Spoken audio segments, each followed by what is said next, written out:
Hello, this is Team 35, and our project is Secure Embedded Systems. To start off, let's meet the team. There's Justin Hong, Matt Jacino, Matthew Zember, and I, Andy Wang. Our sponsor is Pratt& Whitney, which is an aerospace manufacturing company that designs, manufactures, and services aircraft engines for commercial and military use. Aircraft of these sizes need embedded systems to control specific aspects of the plane, and it is of utmost importance that these architectures are made with high security and levels of protection in order to prevent the loss of intellectual property. Alright, so our project was to analyze the security of the Xilinx CCU development board that will be used in future embedded systems. We needed to analyze the security and threat vectors that would be available to the board in a finished product. We needed also to select NIST-approved algorithms for cryptographic operations such as encryption and signing of the components to make sure that there is no tampering by any malicious parties. We also had to analyze the time and memory required to do such processes. And ultimately, we attempted to attack the board ourselves to see if we could find any of our own exploits.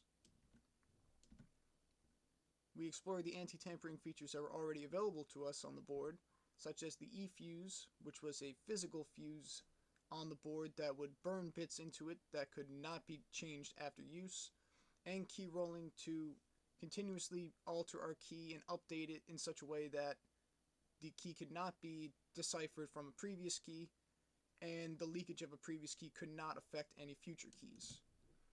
We had to restrict port and input access of the board. This is part of the eFuse. Once it is used up, the JTAG port of the board is no longer usable. And we had to select algorithms that would run in a reasonable time frame to do the signing and encryption. For our encryption, we selected AES 256-bit in Galois counter mode for the speed and the parallelizability that it had. And for our signing algorithm, we selected RSA 4096. It is slightly slower than a 2048-bit key, but with the larger key, there is much more protection to be had. For our security analysis and the levels of protection that we explored on the board, we tested the security levels of the given system without any alteration out of the box. We did code for implementing the key and bit alterations to simulate what would happen if a bit was flipped in the key or one of the components was changed slightly such that the signature would be different. We checked for C language related vulnerabilities like code injections or buffer overflows that could be exploited from the board, and we attempted to attack the board through side channel attacks such as cache timing and power analysis. My name is Justin and I'll be presenting the results. Here's just a little animation of our code running the algorithms to get the metrics on the board, and those algorithms are going to be AES 256 CPC, AES 256 GMC, RSA 2048, and RSA 4096. Here is just a table of the metric gathered for both AES modes. We notice that they are both running around the same amount of time and using the same amount of memory.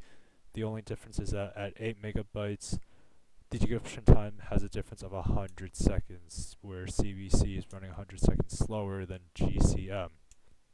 For RSA, on the other hand, we notice that 2048 is able to run significantly faster than 4096. This could be due to the size of the key or just the algorithm itself.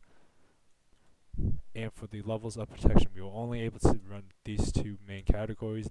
Using the JTAG being disabled, it was able to run 1.1 times faster than the average and be more secure.